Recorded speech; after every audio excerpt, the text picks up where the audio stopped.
Siren Head. Siren Head isn't a monster that hides in the dark. He stands tall in open spaces instead, empty fields, quiet forests, the edges of small towns, as if he wants to be seen. His body is tall and unnaturally thin, like a living utility pole, with two massive sirens replacing his head. His skin looks like rotting wood and dried flesh, blending into the environment around him.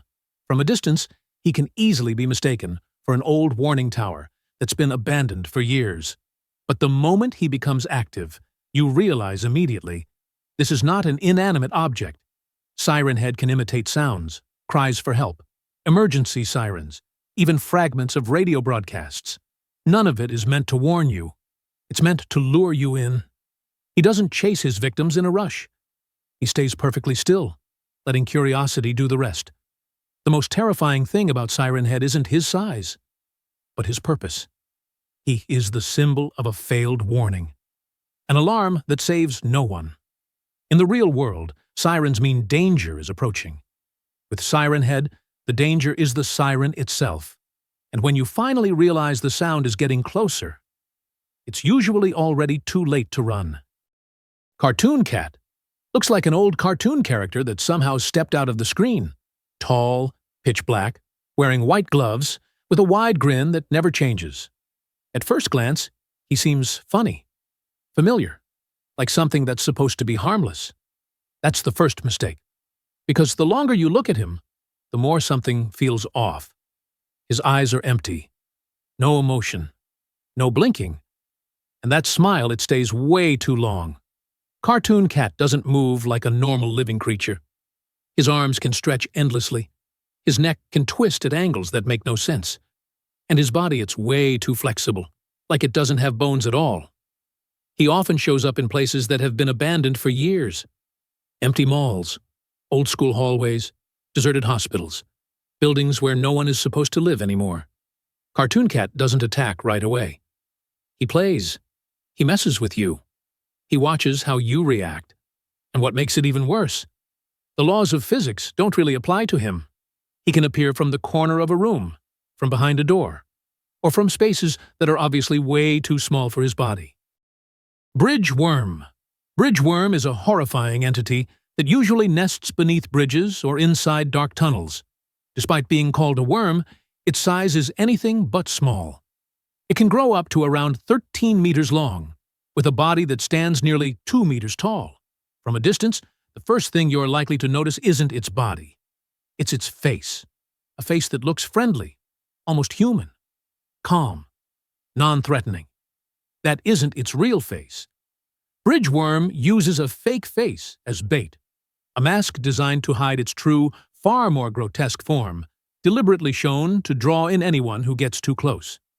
Behind that false face, its body stretches and curves like a massive worm. And at its head, the creature has a pair of hands, something that makes its appearance even more unnatural. At night, Bridgeworm usually stays beneath bridges or inside tunnels. When someone approaches drawn in by the friendly face, Bridgeworm moves. It stops hiding. It starts chasing. Anyone who gets too close is caught, dragged away, and then consumed. No warning, no chance to escape.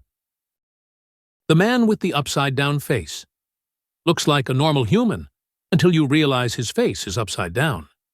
His body is ordinary. His posture is calm. But the eyes sit where the mouth should be, the mouth where the eyes should be. And his expression can never really be read.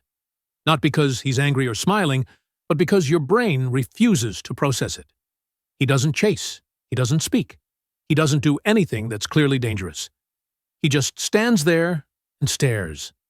This entity often appears in public spaces, sidewalks, open areas, places that are supposed to be busy, yet somehow no one else is ever around. It's as if his presence alone is enough to empty the space. What makes him disturbing isn't physical danger, but a breakdown of instinct. Faces are the first thing we use to read someone's intent. With this creature, all of those cues are broken. You know he's human, but your body reacts like he isn't. The man with the upside-down face isn't a monster that attacks you. He's a visual error that feels too real to ignore. And sometimes, discomfort with no clear reason is harder to forget than terror that screams. Long Horse. might be the strangest creature on this list because he doesn't fully feel evil. His face looks like a horse's skull, locked into a calm, unchanging smile. His body is long, really long. No one knows where it actually ends. He can coil across ceilings, slide along walls, or silently appear from around a corner without making a sound.